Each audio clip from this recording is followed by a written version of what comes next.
California, Berkeley, and the Graduate Theological Union. A professor of Jewish Studies and Classics at Rutgers, he teaches courses on rabbinic literature, classical Jewish philosophy, the history of Jewish mysticism, and Plato. His previous books include Scripture as Logos, Rabbi Ishmael and the Origins of Midrash, and also Scripture and Tradition, Rabbi Akiva and the Triumph of Midrash. Both are from the University of Pennsylvania Press. He also wrote Intuitive Vocabulary German, which is the first of a planned series of volumes that uses cognates to facilitate the learning of language.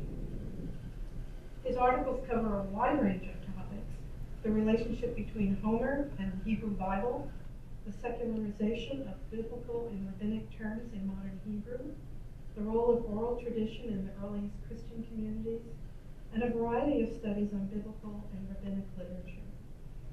So you're all here because the topic of today's talk is the grace of God and the grace of man, the Theologies of Bruce Springsteen.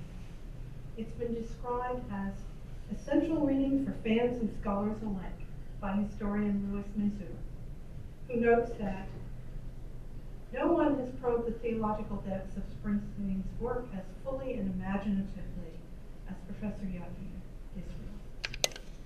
Before Azzan takes the mic, I have a few housekeeping things.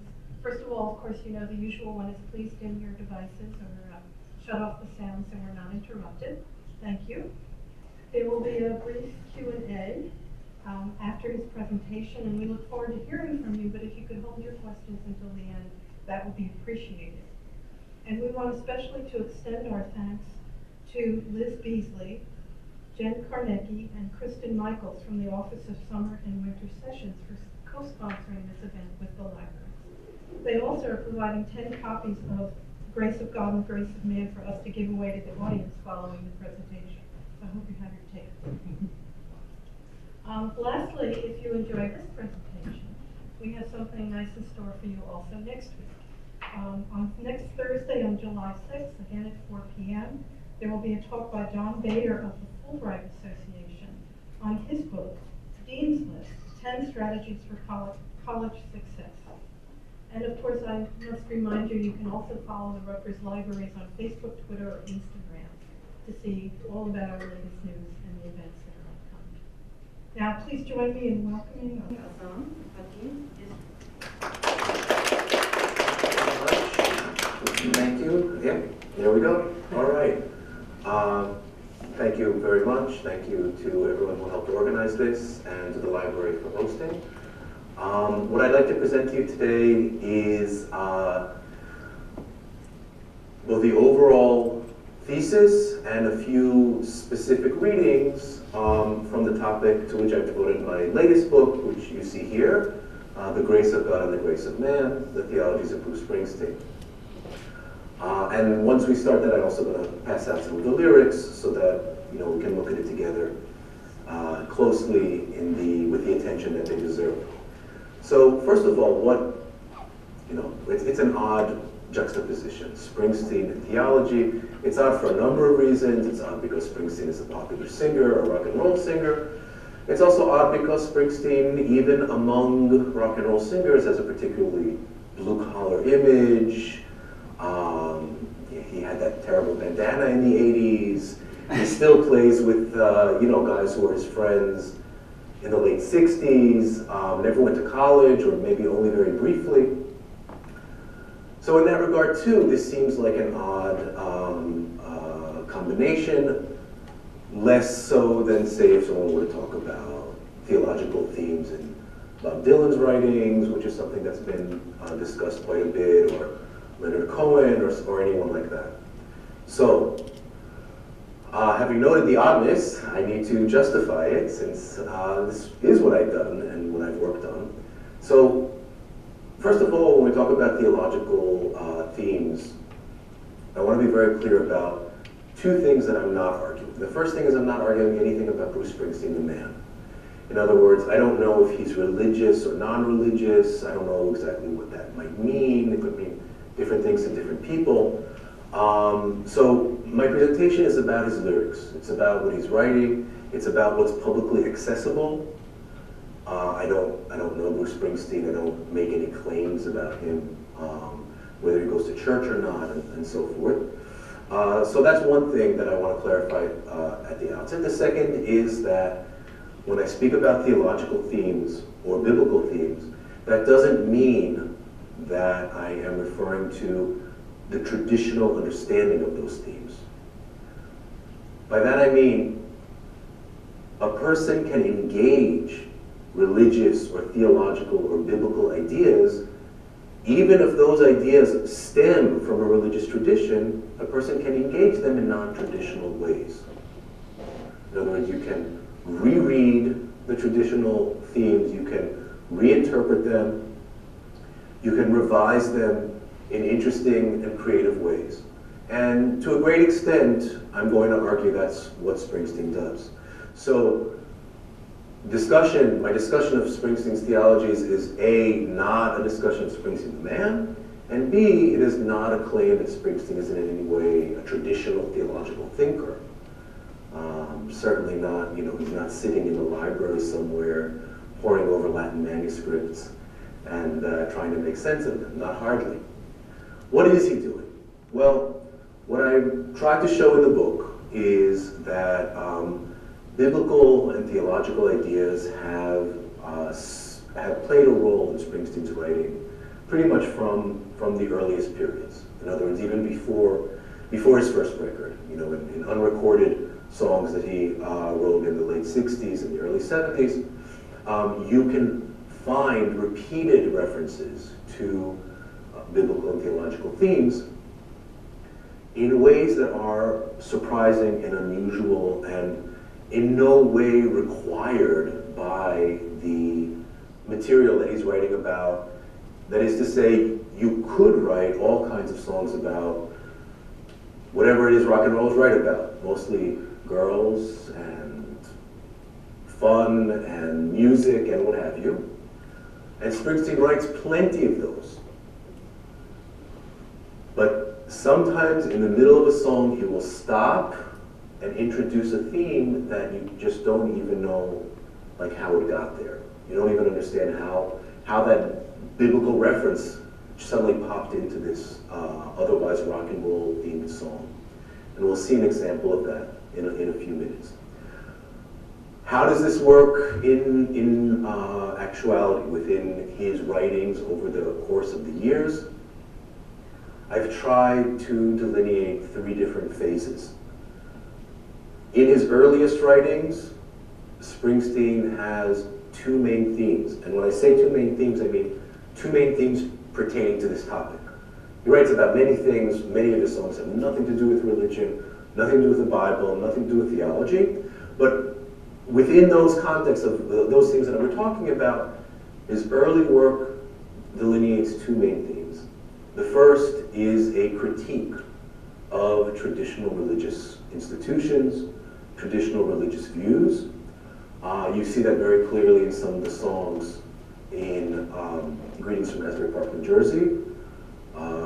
Those of you who are familiar, a song like Lost in the Flood, for example, is full of some very, very harsh imagery that is not taking traditional images and kind of turning them over on their head, and things that are valued become devalued and so forth.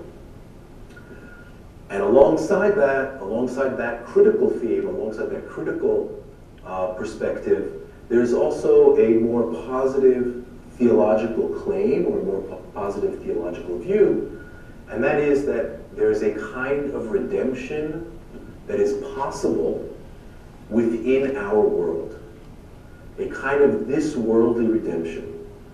In other words, that the same traditional rock and roll themes that I mentioned earlier, of the girl, the car, and in Springsteen's case, the night, that those themes can actually offer us a kind of redemption. I say a kind of redemption because it is not traditional religious redemption. It is not any kind of, whatever that might mean in whatever tradition you're in. It is not mediated by a church. It's not mediated by any kind of religious figures. Yet he insists on calling it redemptive. And we'll see an example of that in the second song, in Thunder Road. After the album Born to Run, which is kind of the culmination of this view, the view that I just mentioned, bless you. I say that in a this-worldly sense. After the album Born to Run, which represents the culmination of this view, there is a sharp break in the album Darkness on the Edge of Town. There's a sharp break in all kinds of ways, but also theologically. And Springsteen essentially breaks with his earlier position. In Darkness on the Edge of Town, he basically steps back and says, I was wrong. I was wrong about the claims I made in my earlier music about the redemptive potential of driving out into the night in search of a girl or with a girl. I was wrong about that, and that album makes that change actually fairly explicit. He goes back and picks up on themes that he had elevated in Born to Run, and he casts them in a very different light. That's something that we're not going to go into in this talk, or maybe if you want to bring it up in the Q&A, we can do that. But just, there's a limited amount of time, and I just want to go through 3 songs.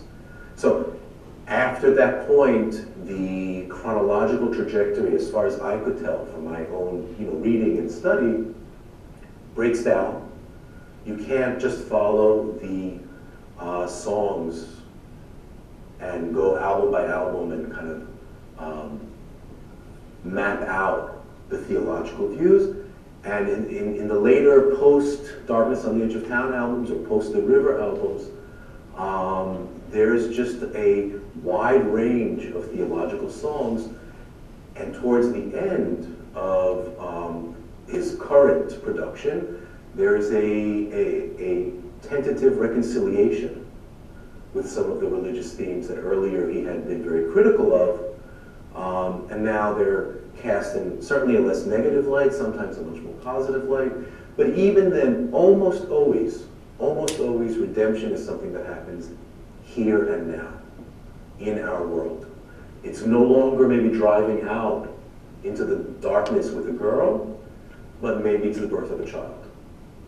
Or maybe it's the kind of transcendence that in some of the songs he claims exists in the love between a couple. So those are the main, that's kind of an overview of the book and of the argument of the book in terms of what Springsteen's lyrics present to us in terms of their religious and theological statements. It's a very interesting and to me personally, a very surprising discovery. I wasn't aware of this when I started looking at the Springsteen material. I kind of thought, there might be that I knew that he talked about the promised land and so forth, but people can talk about the promised land. It could be just kind of a figure of speech. It doesn't have to have a lot of theological meaning. But as I started looking at it more and more closely, to some extent to my own surprise, I came to realize that there actually was quite a bit of very thoughtful and very sophisticated discussion within the lyrics themselves. Okay, so that's the overview. That's what I want to just start out with in terms of saying, here's like the argument of the book as a whole. And what I would like to do, since to talk only about Springsteen is a little bit inappropriate. You don't want to have someone just lecture on Springsteen. What I'd like to do is hand out these pages that I've prepared with lyrics. And then we'll listen to 3 songs, one from each of these periods, or one each representing a different aspect of Springsteen's theological thought or religious thought.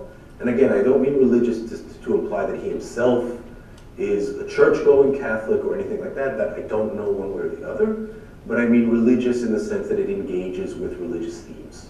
Okay?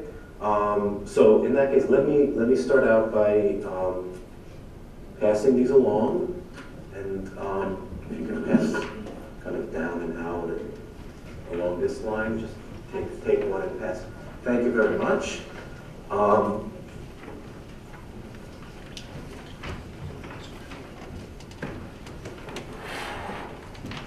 right, so the first song we're going to be looking at, and what I'd like you to do is, as we listen to the song, please read along and look for biblical, religious, theological, what have you, terms, images, and so forth, and then we will we'll look at it more closely together. Okay, so this is the song, It's Hard to Be a Saint in the City, which is from Springsteen's first album, Greetings from Asbury Park, New Jersey.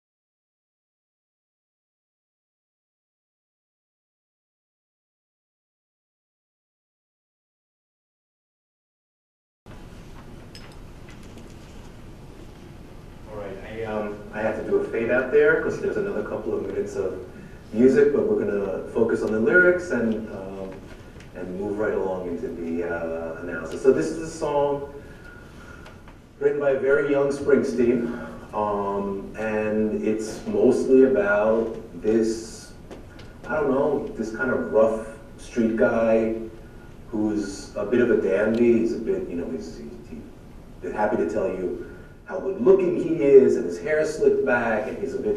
He's got a blackjack. He calls himself the pimp's main prophet. Whatever that means, it's pretty shady sounding. And in many ways, the song, when it starts, seems to be headed just to be in that direction. In other words, it looks like it's going to be a portrait of this street guy and and his life. Except that in the middle of the song, everything changes. In the middle of the song, kind of out of the blue, the devil appeared like Jesus through the steam in the street, showing me a hand I knew even the cops couldn't beat.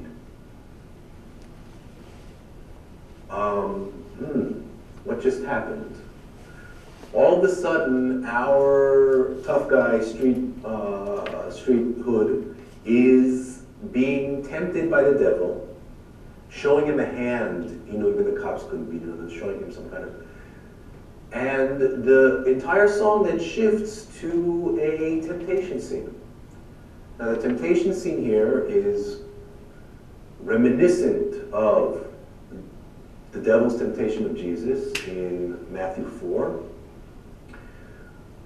The devil appears to Jesus and tries to tempt him to betray God.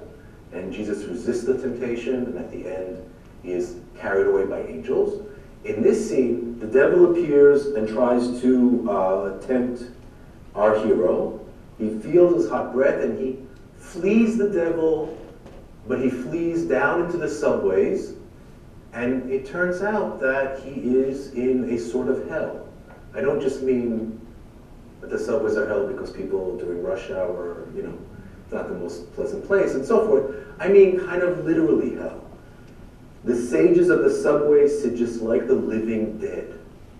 Right? So he's entered into this realm of death, basically. As the tracks clack out the rhythm, their eyes fixed straight ahead. They ride the line of balance, hold on by just a thread, but it's too hot in these tunnels. Hot like hell, basically, sitting with people who are staring straight ahead like the living dead. And the scariest part is they're not going to let him out. You get up to get out at your next stop, but they push you back in your seat. So all of a sudden, the devil's appeared. Our guy is trying to flee the devil. He's resisting the devil's temptation, fleeing, but he finds himself out of the frying pan and into the fire. In this case, the fires of hell. He's surrounded by the living dead, and they're pushing him down into a seat, not letting him get out. Now finally, your heart starts beating faster, you struggle to your feet, then you're out of that hole and back up on the street. Notice how similar hole and hell. And there's a little similarity here that he's using on purpose, but he finally escapes. He escapes the devil, and he escapes whatever this kind of hellish situation that he was in when he descended into the subway, and he's back on the street. So this is the moment at which we should have some kind of redemptive experience, right? He's overcome the devil, overcome hell, returned from the dead, but nothing like that happens. Nothing like that happens. Instead, he goes right back to the things that he did before the whole temptation. The first thing he does is he checks out these women, right? And the South Side sisters sure look pretty. And then the next thing he does is he tells us that there's a cripple on the corner saying, "Nickels for your pity." Does the song tell us that he responds to the cripple? No. He apparently just walks right by. And then downtown boys sure look gritty. So nothing happens. In other words, he undergoes something that is not dissimilar to the experience of Jesus in terms of the New Testament narratives, involving both the struggle with the devil and emerging from death, But once he's back up on the streets, he's an unchanged man. He lusts after these women, not a typical way of representing Jesus in the New Testament. And he walks by a cripple without even the slightest bit of mercy. Which also is, because when you read this song, you're like, what is a cripple? Why do we care that the cripple is there? What are you telling me about that there's a cripple in the corner? Well, I mean, one of the things that Jesus and Jesus' disciples do regularly in the New Testament is heal cripples. Not only does he not heal him, he apparently doesn't even give him a nickel. Now, why is our man so unchanged? Why is he so immune to this? Well, the song tells us why. It's so hard to be a saint in the city. And that's the song. So it's giving us a biblically informed description of just how hard it is to be a saint in the city. That's not an empty phrase. Even when this man has undergone these things, he comes out unchanged and goes back to his kind of regular hoodlum type of behavior. So this is a song that is a kind of critique of the possibility of redemption using traditional institutions or traditional religious beliefs. He's saying even when all this happens, no one is redeemed at the end of the song. And in fact, he is unchanged in any way. And he goes on his way, and the song ends with a statement that it's so hard to be a saint in the city. Okay? Notice how unnecessary this entire thing was relative to the song. In other words, the song starts out going in one direction, and certainly Springsteen could have written another stanza about this guy and his sleek back hair and his, attitude, and that would have been it. This is not anything that you find as typical rock and roll motifs. This is not anything that you find, in any kind of, maybe outside of gospel, of any kind of popular music, but Springsteen puts it in. It's important to him, and he does that. All right? That's our first song. It's a bit of a theological downer. Let's look at something a little more uplifting. And this is the song Thunder Road from the album Born to Run. Some of you may have heard it, I don't know. Same thing. Same thing, just look at the lyrics as we're... Is this...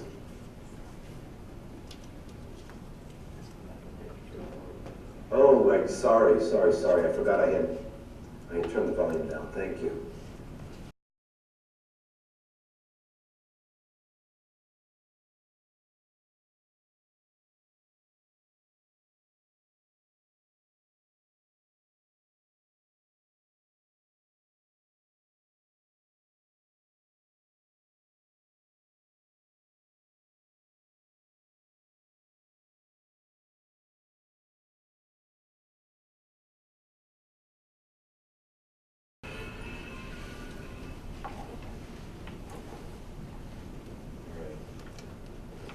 Sorry that we can't hear that sax solo.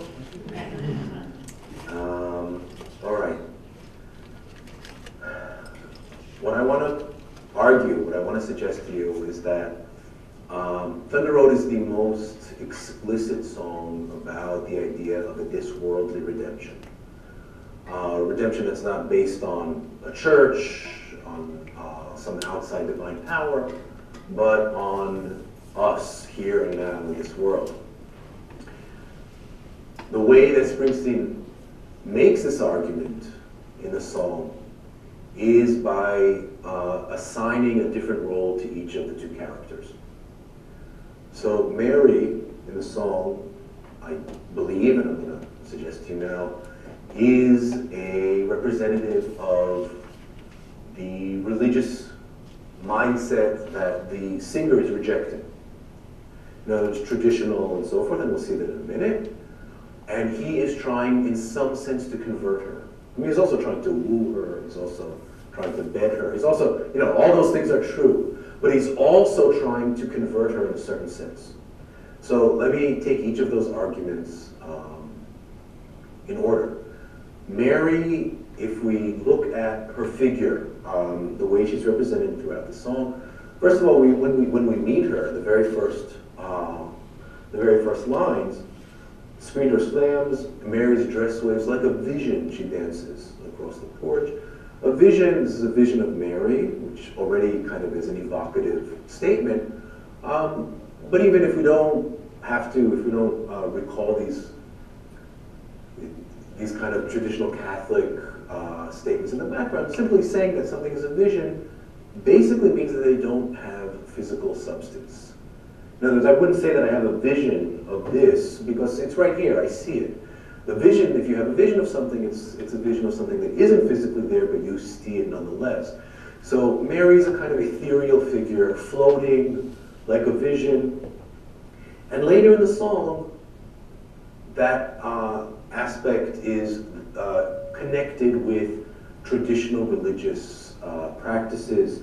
He says to her in the beginning of the second stanza, "You can hide beneath your covers and study your pain, make crosses from your lovers, throw roses in the rain, waste your summer praying in vain for a savior to rise from these streets." So obviously praying, spending the whole summer praying, is a traditional religious activity. The singer says that it's in vain, but that wouldn't be the perspective of the traditional, in this case, probably Catholic. Hide beneath your covers, that's a phrase that he strongly suggests a frightened child. There's something childish about this. Children hide under the covers. Make crosses from your lovers. I don't know exactly what that is. It doesn't sound good. In any case, whatever that means, count me out. Maybe thinking of them as kind of Christ figures or something like that. Throw roses in the rain. Roses are a traditional Marian symbol, a symbol associated with Mary. Often when there are apparitions of Mary, then roses are part of the revelation. So, I don't think there's any one statement here where the singer's saying, oh, you're X or you're Y, but taken together, you see, the prayers, the roses, the make crosses from your lovers, you get this sense that Mary in the song is a character who is more on the traditional side in that regard, and also, in a certain sense, she is on the non-physical side. I already said, she's a vision and floating across the porch. We also see that later in the song when the singer says, there were ghosts in the eyes of all the boys you sent away. These boys, whoever they were from her past, you know, maybe former lovers or former suitors or what have you, there were ghosts in their eyes. There are ghosts in the eyes of all the boys you sent away. They haunt this dusty beach road. They too are kind of ghostly figures. They're ethereal. They cry out for her. They scream your name at night in the streets. But when she actually comes to the porch, they're gone on the wind. Like, in other words, they recede from the possibility of actual physical encounter. So these are the men that she has previously been involved with in some sense, or maybe they were seeking her company or whatever it is. Whereas the singer is going to offer a very different kind of model, a very different kind of idea. Now, at this point, you could say that the singer is simply going to say, hey, leave all that, and let's go out, the two of us, and have a great time, you know. And that would be a completely standard rock and roll song. I mean, you could think, for example, Billy Joel's Only the Good Die Young, or something like that, where, you know, don't be such a good girl, you know, we need to go have fun, etc., etc. But that would be, that wouldn't really grasp the full argument that the singer's making, because if you look at what he says already in the first, you know, already in the first stanza, he says, so you're scared and you're thinking that maybe you ain't that young anymore. Show a little faith. That's an interesting thing for him to say to Mary. I mean, after all, from the overall context, no one would think she doesn't have faith. She spends her whole summers praying. I mean, except that's not the faith that he's talking about. Show a little faith. There's magic in the night. There's magic in the here and now. In the night that this night, you're here, I'm here. This is what you need to have faith in. That's why I'm saying that this isn't the man trying to get the woman to abandon her faith. He's trying to get her to change her faith. Show a little faith, there's magic in the night. And now the worst pickup line ever. You ain't a beauty, but hey, you're all right. I don't know exactly for whom that works, but anyway, there's actually some real meaning behind that. Maybe I'll come back to that in a minute of why he says that. He says to her, "Come take my hand. We're riding out tonight to case the promised land." It's a great phrase. It's a great, great phrase. What does it mean to case something? To case a joint. Check it out. You know, to case a joint, you check it out specifically because you're going to break into it at some point. You know, they, whatever, case the jewelry store. I don't know what, in some noir detective novel, right? Now, you only do that for a place that is not yours. You need to break into it. You need to transgress that space. The promised land is the opposite. The promised land is an area that is promised to you even though you've never seen it. The whole point of it is that you aren't entering the promised land as strangers. It's already yours to begin with. So what this phrase, we're riding out tonight to case the promised land, what this phrase does is it places in tension the idea of a kind of redemptive moment that is nonetheless here in this world. The redemption is the promised land, but no one's giving it to you. No one's going to give you the promised land. God's not going to come down and say, you know, it's yours and you need to go and case it. You need to go case that joint and maybe break into the promised land. And that's how it becomes yours, because it's here and now. We're not waiting for someone else, for some divine or supernatural reality to intervene.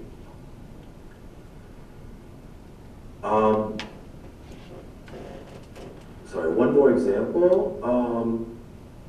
Here, this is on the second page. Sorry, the outline here didn't work out very well with the pages, but we've got one last chance to make it real, to trade in these wings on some wheels. Now, if we think about these two modes of transportation, right? We think about wings and we think about wheels. Then it's pretty clear which is the preferable one. I mean, wings are glorious, they're heavenly, they're angelic, right? Wheels, I mean, you know, no, if I have an Altima, I'm perfectly happy with it, but I don't wax poetic about it. It's not a big deal. So why would you want to trade in your wings on some wheels? Why would you want to substitute something so glorious and heavenly for something so mundane? Well, the song tells us why. We've got one last chance to make it real. In other words, you can fantasize about the wings all you want. And the song actually, I think, appreciates that there's a sense of loss if you give up on the idea of the wings. But you need to do that because this is what's real. You need to do it because this is the here and now. And this is the redemption that we can have. That you and I, you know, you, Mary, and I can have in our world, in our life. Okay? She's praying for a Savior to rise from the street, and he says to her, well, I'm no hero that's understood. All the redemption I can offer, girl, is beneath this dirty hood. So this is a classic tension that you see in this kind of approach, where on the one hand, it elevates the mundane, and it also lowers the transcendent.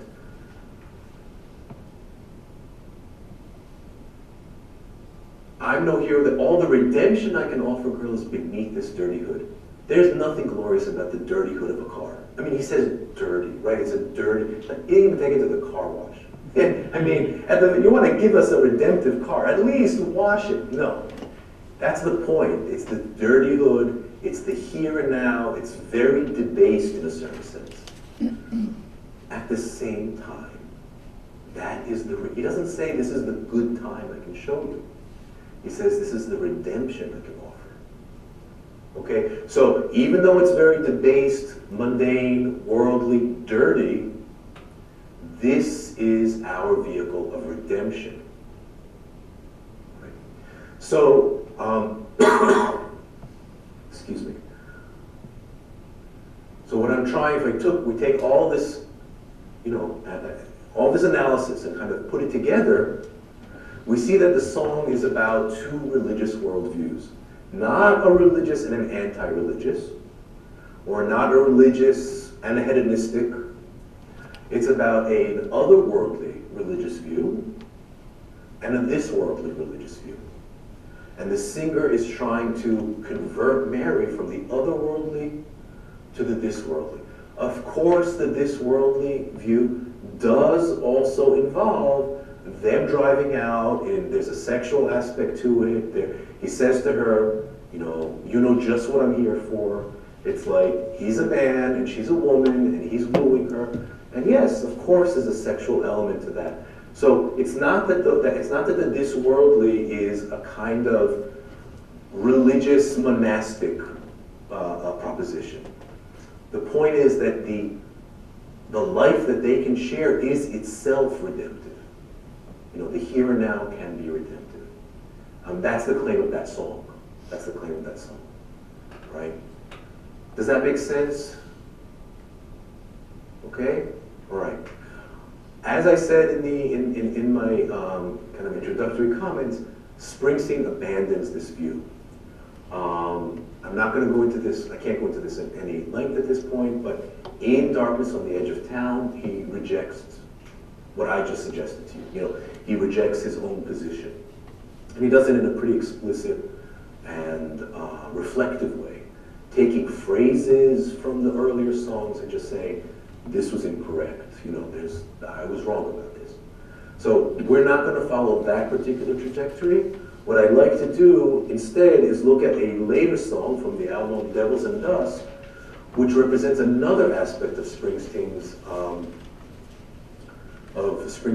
religious writing or theological writing, which is what I call Springsteen's midrash. Midrash is the traditional rabbinic interpretation of scripture, and he actually has quite a number of songs that deal with scriptural themes, but in interesting and innovative ways.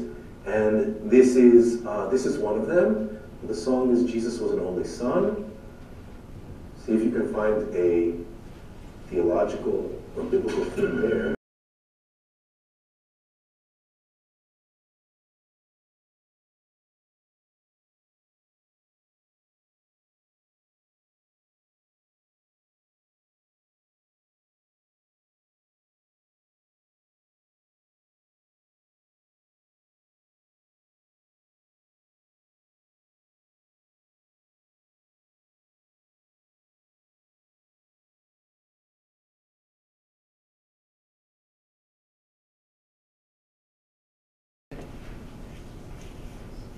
All right, I'm back. All right, so this is not so much a theological statement, or at least not an explicit one, but a very interesting and thoughtful reinterpretation of one of the most, or maybe the most central, all right, I'm going to stop that. Sorry, I don't know what's, the most central story in the New Testament, the Passion narrative, Jesus' death, Jesus' suffering, and then crucifixion and resurrection. What is so striking and impressive to me about this song is the way that it is able to find new meaning in such a familiar story. And it first of all does so with the title, Jesus Was an Only Son. Now, that doesn't sound like anything particularly interesting or novel. Jesus' sonship is a very central theological part of the New Testament. And in fact, one of the most often quoted statements from the New Testament is from the Gospel of John, where it says, "For he so loved the world, he gave his only son," the only son. Jesus was an only son. So, okay, it sounds like we're just following already well-established themes. But as soon as we get to the next line, we see that that's the case. Jesus was an only son. As he walked up Calvary Hill, his mother Mary walking beside him on the path where his blood spilled. Jesus was an only son, but the sonship that this song is interested in is actually the sonship of Mary. In other words, Jesus being the son of Mary rather than the son of God. All right? So, if we think about the theological kind of significance of Jesus, we know that Jesus stands between the heavenly and the earthly. Jesus is both human and divine, a divine parent and a human parent, and in that sense, there's always that tension in the figure of Jesus between the heavenly and the earthly. And this song tells us right away, I'm interested in the earthly more than the heavenly. Jesus was an only son, the son of Mary. And what follows, and I'm going to do something that we didn't do with the other ones, is actually just go through the song, because it's really so well structured. We start out with Jesus walking up Calvary Hill, is where Jesus will be crucified, and Mary is walking beside him. And then there's a scene of Jesus and Mary together. In earlier times, Jesus reading the Psalms at Mary's feet. And the second stanza shifts. It's no longer about Jesus and Mary specifically, but it's about motherhood. It's about mothers in general. And he says, "A mother prays, sleep tight, my child, sleep well, for I'll be at your side, that no shadow, no darkness, no tolling bell shall pierce your dreams at night." In other words, that the mother just not Mary specifically, it's just kind of a mother, or mothers do this. They sit by their sleeping child's crib and kind of, promise that they will be by their side. Now this is actually a terrible, terrible stanza. It's a terrible, terrible, heart-wrenching stanza. Because when we think about this in terms of Mary, we know that she will, in some sense, be by Jesus' side. We just saw that in the first stanza. Except that she's going to be by his side in the most horrible way. She's standing by his side as he's suffering, as he's walking up Calvary Hill to be executed. That is not what the mother promised. That's not what she was thinking when she was promising that to her infant child. But we know that that's how it ends up. The other way that this is terrible is that the statement is, a mother prays, sleep tight, my child, and so forth. So mothers generally kind of pray for the well-being of their child. Except that Mary's situation is different from other mothers. Where other mothers just pray to God for their child's well-being, Mary prays to God for his child's well-being. In other words, Mary's actually praying to the father of the child that he be okay, that he be protected. And once again, we know from we know this not just from the first verse, we know the story, but the first verse has already told us that that prayer will not be answered. In other words,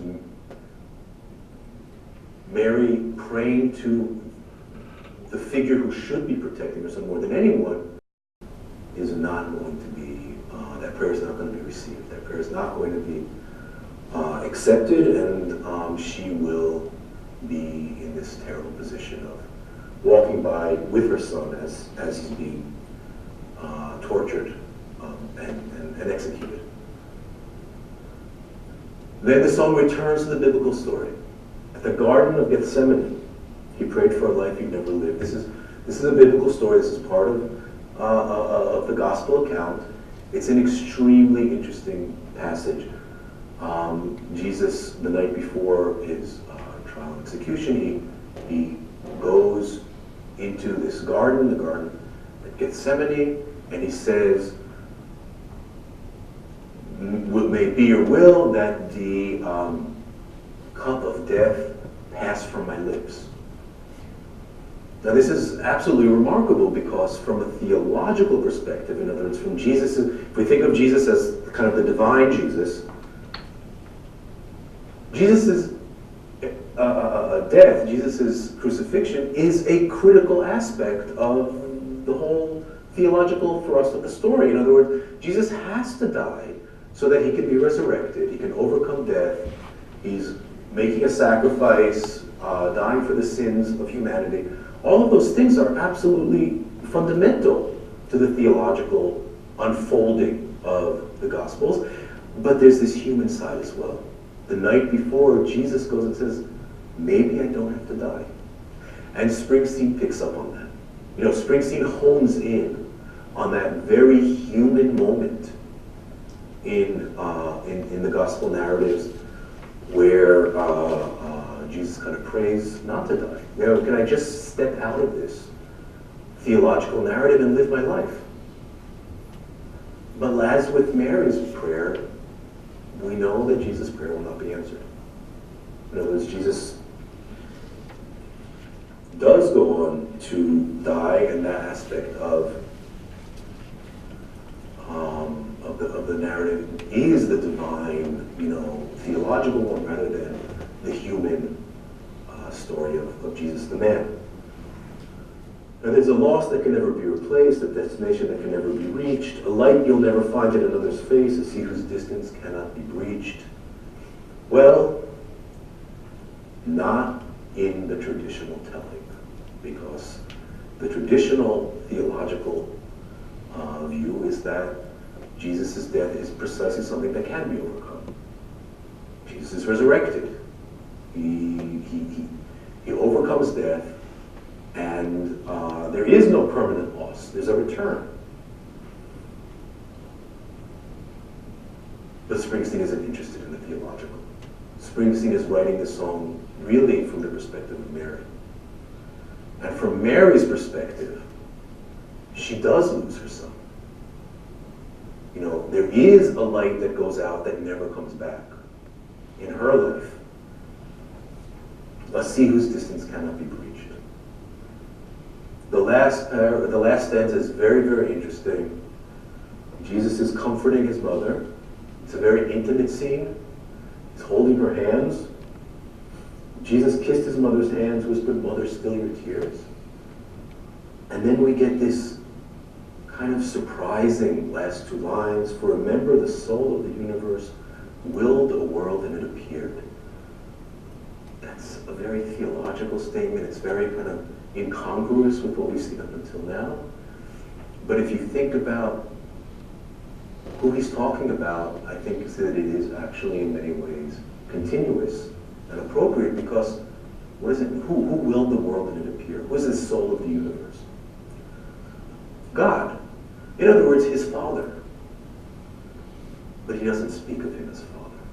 He doesn't speak of him as, he doesn't hold his hand, kiss his hand, right? There's this contrast between the intimacy between Jesus and his own mother as he consoles her, kisses her hands, and then he refers to his Father in the most abstract theological way. Remember, the soul of the universe willed the world and it appeared.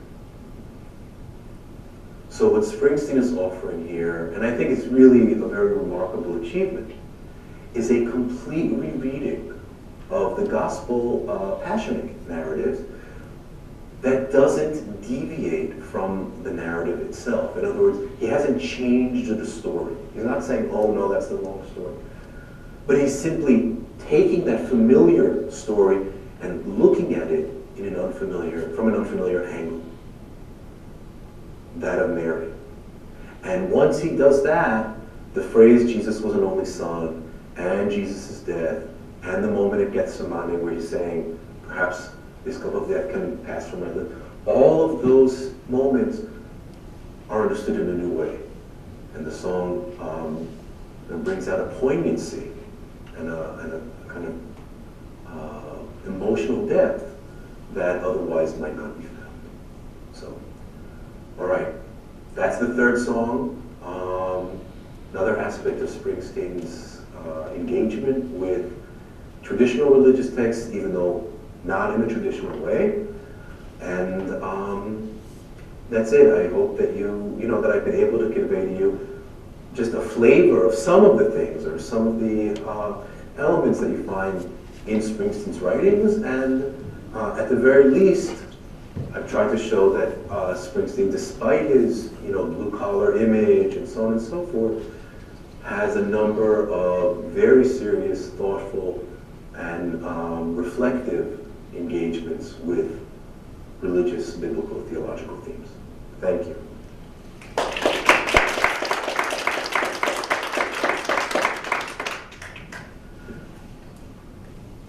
And we have time for Q&A, which is part of our time together. So if anyone has any questions, please feel free. I'm just going to start calling on people, because that's what I do in class. Yes. Yeah. Just taking your interpretation of Hard to Be a Saint in the City, it does seem that he's a self-aware character. Sometimes, a character in a song or a poem reveals himself without knowing that he's revealing himself. Right. But he seems very aware that he's falling short of something. So that creates a kind of tension, doesn't it? Well, first of all, I don't know. You think he's tell me why you think he's a self-aware character? Because he knows he's not a saint. He says it's hard. Because he says it's hard to be a saint. Yeah. Okay. So he knows he's falling short. Right. And he's struggling, and he knows he's falling short. That's what I get the sense of, anyway. Yeah, I think in that sense, I think that's true. I think that in that sense, there's a kind of, in some ways he seems to be not self-aware, in the same way that young men are often. In other words, I was like Brando when I was this, and I mean the song opens with this kind of he goes on and on praising himself and how slick he is and how this, and that's a kind of, I'm not sure it's not self-aware, in a way it's hyper self-aware, but only physically self-aware, and at the same time he's going on and whatever he's doing, it's shady, looks like it's illegal. He doesn't seem to have any problem with that, so long as he looks good and he's catching the eyes of the ladies and so forth. The song, if he is the one saying it's so hard to be a saint in the city, and not the song, as it were, then yes, you're right. At the end, at least he gets that level of awareness that he's falling short. At least that that's not a redemptive moment, but it's at least an understanding of how far he is from redemption. It's also possible that that's the refrain, and it's not necessarily our character saying that, but he's saying,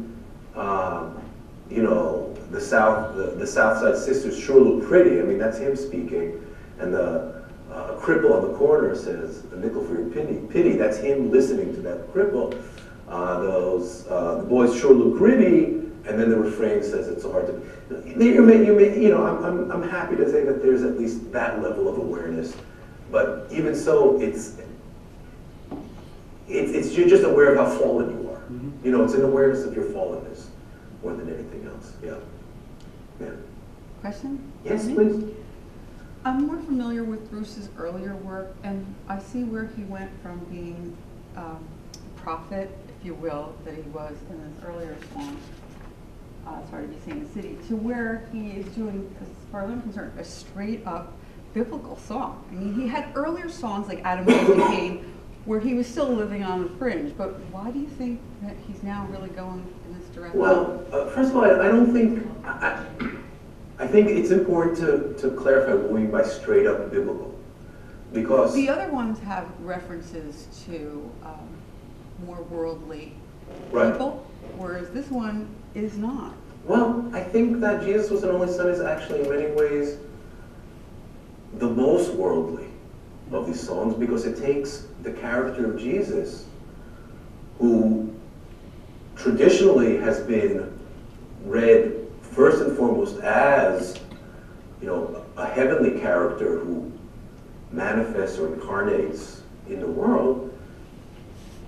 And Springsteen's saying, no, let's look at him in the worldly side of him. So in that sense, it's not so straight up theologically.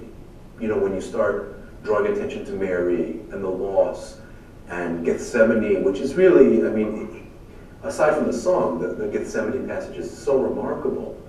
Because it's like, wait, don't you know how this ends? Don't you know how this is supposed to end? What do you mean? Can you take the cup of death from my lips? You need to die for this story to work. That's your whole goal, is to die for the sins of humanity, to be resurrected, etc. And even in the gospel, and Springsteen is highlighting that. He's saying to us, look what's happening here. This is Mary's son who's saying this. This is someone who wants to live in the world. This is a man who has happy memories of, reading the Psalms at his mother's feet. He has what to live for. This isn't just like a little passing through of the worldly in order to get to the heavenly. This was real for him. So in that sense, it's a very straight up religious song that it takes a classic text and it doesn't alter it. And that, but to some extent, the power of the song is in taking that text and without altering its content, altering our reading of it. I guess it just seems to me that he's evolved as to which position he's taken He has in the evolved. song. He has evolved. Yes, listen. It's Hard to Be a Saint in the City was probably written in 1971. I would hope. No, But his work shows it. Right. You would hope that a serious, self-reflective artist would not be in the same place in whenever Devils and Dust came out, 2007, as they were in 1971 or 2. But this is something that I wasn't able to bring up in this talk because I didn't bring a song from Darkness on the Edge of Town. But in that album, you can see not only that he's evolving, but that he's aware of his evolution. That he's saying, I know what I was saying there, and that's not my position. There's a whole new... The album begins, lights out tonight, trouble in the heartland, caught in a collision course. I don't understand, man. He is on a collision course. So the vehicle that in Born to Run brought you redemption, which is the car, all of a sudden, it's a collision course. Trouble in the heart. In other words, the album opens, just the opening lines tell us, you know what, this isn't Born to Run anymore. I get into this car, I'm not driving out into salvation. I'm going to crash, which is what happens as the song goes on. You know, so those are very, very self-aware moments. And yes, he certainly evolved, and you know, I'm glad that you made that point explicitly, because it's certainly part of how I've been presenting this, and thank you. Yeah. What I'm sort of fascinated by the three choices of songs here, because they go together. And I'm going to sort of just throw an alternate reading here at It's Hard to Be a Saint in the City, yeah. Because I think there's a degree of type of pilgrimage taking place. That going to some place and trying to find some degree of salvation there, and it being perhaps ultimately impossible, but also to, and you know, Bruce is a kind of Jesus figure, is a redemptive figure, is there in, well, it's there in his music all the way across, but that, I almost feel like he tries to put himself as a kind of devil figure. That he's like, I'm so bad that look what I can do. You mean in the heart of the character? Yeah, the character. It's like that, and that in trying to say like this is how slick I am. I mean, even the cobra in the first line, but then that draws him into the depths of hell, which it's not quite redemption that he gets out of it, but he realizes like, okay, I can't. No, he escapes hell. Yeah, that's no minor feat, right? That's well, I mean, I think that's very interesting. I don't know if the pilgrimage is an intentional one. I don't know if this young man is actively seeking out. I think I might be laying the idea of like driving from New Jersey into New York City as a kind of redemption. Yeah. Yeah. I don't know if you should say that in New Jersey, but yeah. But even so, the end is, it's so hard to be a saint in the city. In other words, you've made that trek, you've undergone what would be a transformative moment, and he comes back out and he's like checking out the girls, ignoring the cripple, and kind of roughing with these guys and how gritty they are.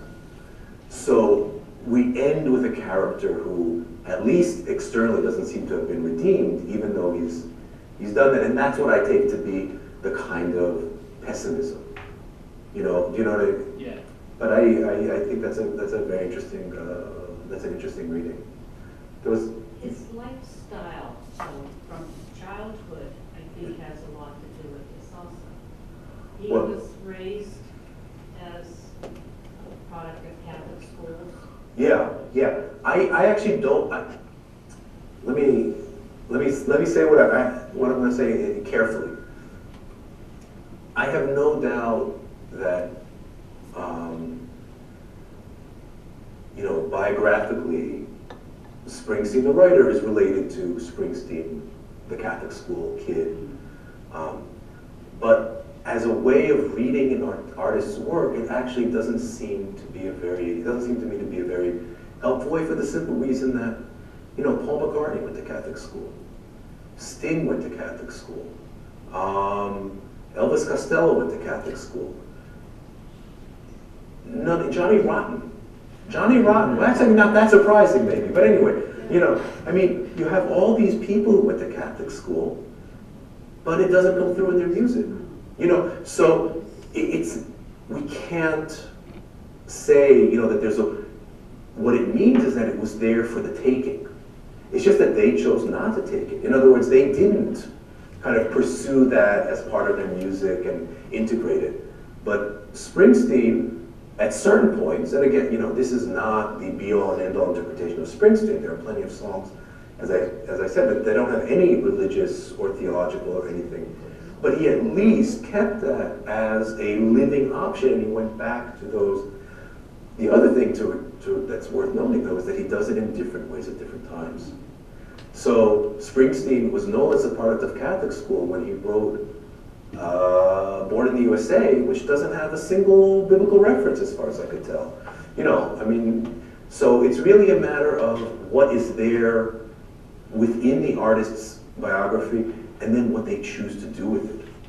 because there are many, many, many singers who have religious upbringing who don't make that part of their artistry, and some that do. What is maybe what I thought of saying, but I didn't, I kind of shy away from biographical readings, but since we read Jesus Was an Only Son, it is maybe worth noting that the idea of the absent father, in this case God, does resonate very strongly with Springsteen's own.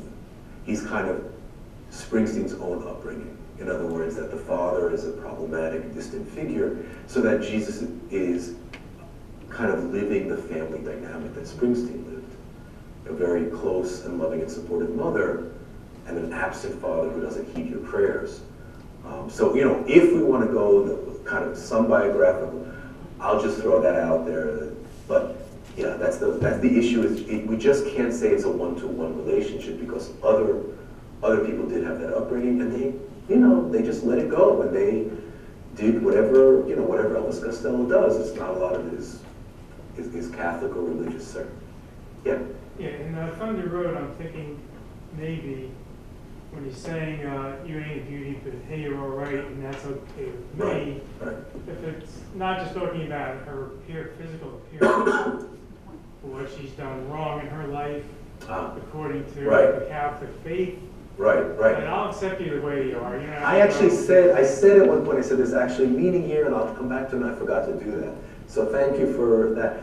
I think that what's going on here is, if we look at the wings versus wheels, you know, the elevated, ideal, perfect, but not real, according to the song, versus the gritty and imperfect, but at least here and now, that you ain't a beauty. But hey, you're right, is part of that. In other words, look, I know you're not perfect, you're not, but that's okay. You know, so she's hung up on not being the ideal, not being perfection, not being, blameless, sinless, something like that. And he's saying to her, no, that's not what our lives are about here.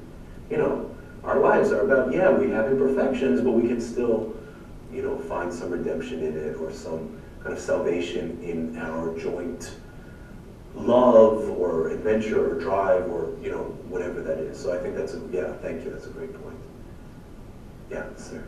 The thing about the religion, we're all raised certain things or certain events in sequences that occurred in our life, and they're in our memory bank.